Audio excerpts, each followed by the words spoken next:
national officers of the party, Chair of Council of Elders, former Chief of Staff, former Speaker, Right Honorable Okoye, former leader of our parliamentary group, Honorable Afenyo, former national officers, senior patriots, not the least, our former flag bearer and vice president of our great republic. Good afternoon. Today, I stand on behalf of the minority caucus in Parliament to share with you our thoughts on this great day as we launch our Patriotic Institute. Today, we are reminded of the principle of loyalty. And these are stories that define us, not as abstract political narratives. They are living testimonies of dead ordinary Ghanaians who chose principles and conviction over convenience. These stories remind us why loyalty to our cause transcends momentary dissatisfaction. And let me tell you about the true cost of the principles we claim to cherish. And let me make it personal, because these principles were forged in the furnace of my own family suffering.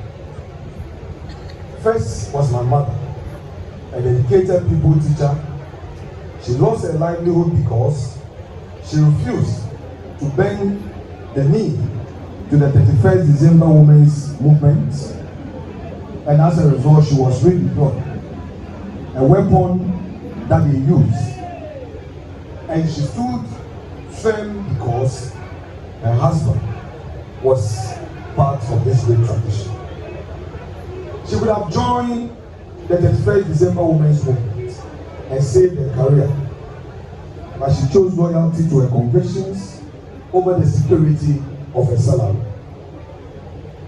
My stepfather, a hard-working mason foreman at Pomazi Pottery Enterprise in Winneba, found himself demoted and transferred to Ankafo Warehouse after the 1996 elections. Not for incompetence, not for any professional failure, but for the crime of wearing his NPP allegiance openly. His expertise, his years of dedicated service, his proven competence, all rendered worthless by political vindictiveness. And my own dad, a civil servant at the Ministry of Agriculture's Mechanization Division, became a casualty of his own courage for daring to challenge the junta's excesses.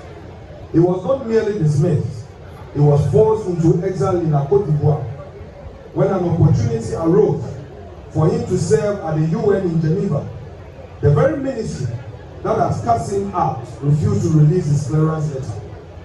A 39-year-old man in his prime was forced into retirement, his expertise wasted, his family shattered, his dreams destroyed by the very petty vindictiveness of those who could not tolerate dissent.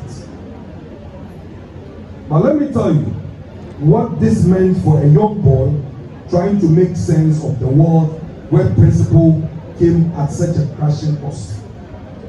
The economic turmoil that followed these acts of political persecution nearly destroyed my education. School fees became mountains too high for a broken family to climb. As my parents struggled, my mother without her teaching post, my stepfather demoted to menial work, my father in exile. My educational future hung by the finest of threads. It was only through the bursary I won from Dr. Papa Kwesindo that my educational path was salvaged from the wreckage of political vindictiveness.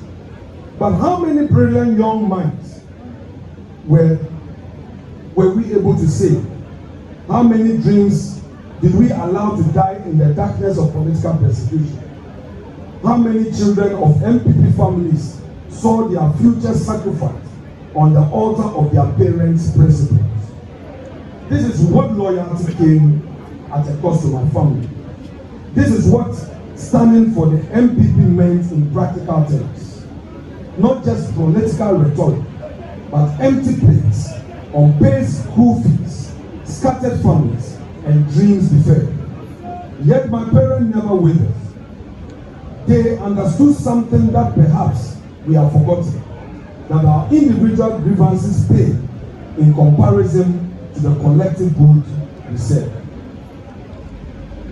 Dear patrons, today, as we launch this institute, let me say that it marks a new chapter in the intellectual and ideological life of the new patriotic party, a true call for loyalty. It is the clearest institutional expression of our party's enduring commitment to development in freedom, to principled leadership, and to the constant renewal of the values that have defined the NPP since its inception.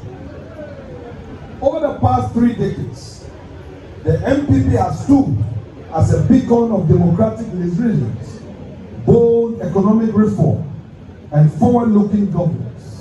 Right, Honorable Professor Aaron Maigokwe to give us the keynote address.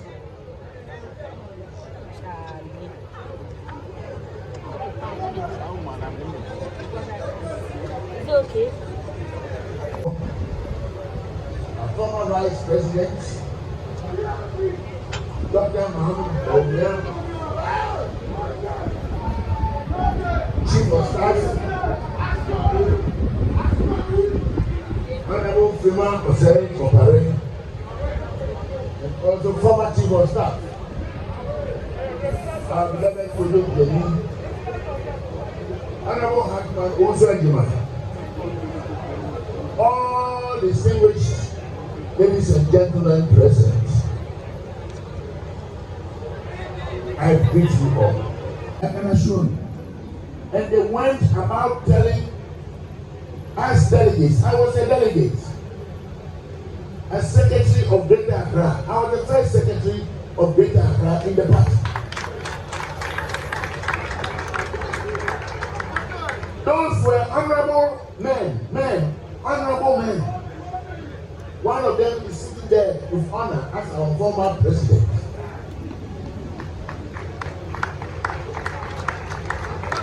We all learned from this. And I remember carefully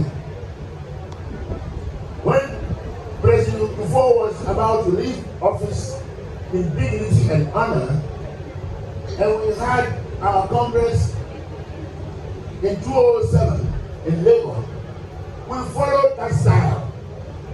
When we went around the country, we followed that style. Everybody, President Kufuor, Honorable Hackman, there seated. I was a contestant who lost. We all went on one tangent. What will I do if fortune should smile on me and I should be elected? And what have I done before? I am praying all persons who are possible aspirants. Let us be as the old patriotic people did. Tell everybody what you yourself you have done in your life before, what you have done in the party, and what you will do for Ghana if you should have the luck of being elected presidential candidate of the country. If we should do that, this party will be successful. I want to remind you finally about the cost of disunity. The cost of disunity. Our party, the year 1979, when we had the elections that brought remand of the PNP to power was divided into PFP and UNC. I wrote a book on this. You only have to do JSS arithmetic and put the figures together, and you will have realized that the election was cold chop for the Dangwa Bushia tradition, but we decided to fight among ourselves and we lost the election.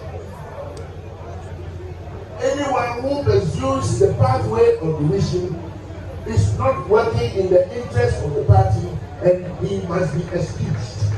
Anybody, anytime, without reference to anyone, any man or woman, now or forever, who works against that established principle will not be doing us any good. And we lost. It changed the history.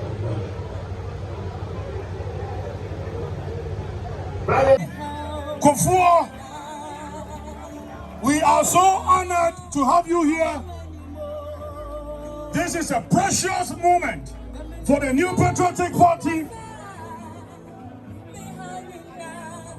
This is a refreshing event to have